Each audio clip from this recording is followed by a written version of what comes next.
बिहार यात्रा पर घूम रहे तेजस्वी के लिए एक बड़ी चुनौती है। चुनौती यह कि महिला वोट को किस तरीके से आरजेडी में ट्रांसफर कराया जाए। महिला वोट साधने के लिए तेजस्वी यादव ने कई योजनाओं की घोषणा की थी। उनकी सरकार बनते ही महिलाओं के सम्मान में तेजस्वी यादव कई सारी योजनाओं लेंगे। उससे पहले नमस्कार, मेरा नाम प्रिया मेहता और आप देख रहे हैं हेडलाइंस बिहार। लेकिन उससे पहले बिहार के मुख्यमंत्री नीतीश कुमार ने महिलाओं को कई सारी सौगात दे चुके हैं। अब इस सौगात को देखते हुए महिला वोट तेजी से जेडीयू की तरफ ट्रांसफर हो रही है, जो कि तेजस्वी यादव के लिए एक बड़ी चुनौती है। तेजस्वी यादव की सभा में जो भीड़ जुट रहा है वो सिर्फ और सिर्फ युवाओं और बुजुर्गों की भीड़ है।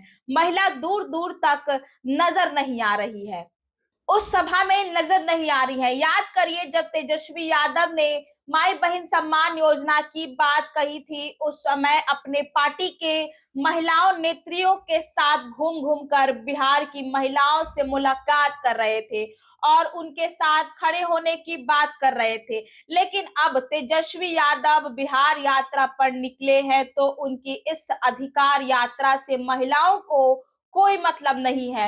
वह कोसों दूर इस यात्रा से खड़ी हैं। अब सवाल यह है कि क्या तेजस्वी यादव महिलाओं को वोट ट्रांसफर करने में सफल हो पाएंगे या नहीं, क्योंकि विधानसभा चुनाव बहुत करीब आ चुका है और उससे सबसे बड़ा जो जंग जीतना है वह है महिला वोट को ट्रांसफर करना।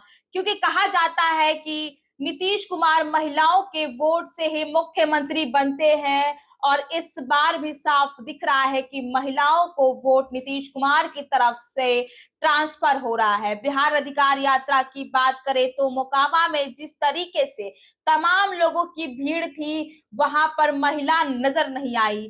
वह अगर बात करी यादवों की तो परिवार की, तेजस्वी यादव अपने परिवार से किस महिला को चुनावी मैदान में उतारेंगे, यह भी एक बड़ा सवाल है। क्योंकि लोकसभा चुनाव में उनकी दोनों बहनें चुनावी मैदान में थी। एक बहन जीत गई थी, एक बहन की हार हुई और हार का आप तेजस्वी यादव पर लगाया जा रहा है। सीधे आरोप लगाया जा रहा है कि उन्होंने साजिश के तहत अपनी बहन को चुनावी मैदान से हराया और जब विधानसभा चुनाव है तो तेजस्वी यादव के लिए कौन सी बहन या फिर परिवार से कौन सी सदस्य चुनावी मैदान में उतरेंगी और महिला वोट को अपनी तरफ ट्रांसफर कर पाएंगे।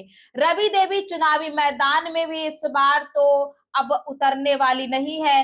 तेजस्वी यादव की पत्नी के बारे में कहा गया तो तेजस्वी यादव ने साफ कह दिया कि घर संभालना है तो क्या फिर से रोहिणी आचार्य को चुनावी मैदान में उतारेंगी।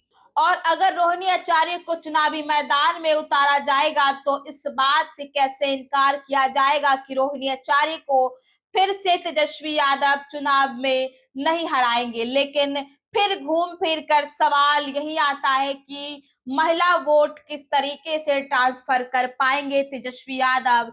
बहरहाल आप लोग क्या कुछ सोचते हैं इन सब चीजों को देखते हुए, कमेंट करके अपनी प्रतिक्रिया जरूर दीजिएगा। और आप देख रहे थे हेडलाइंस बिहार।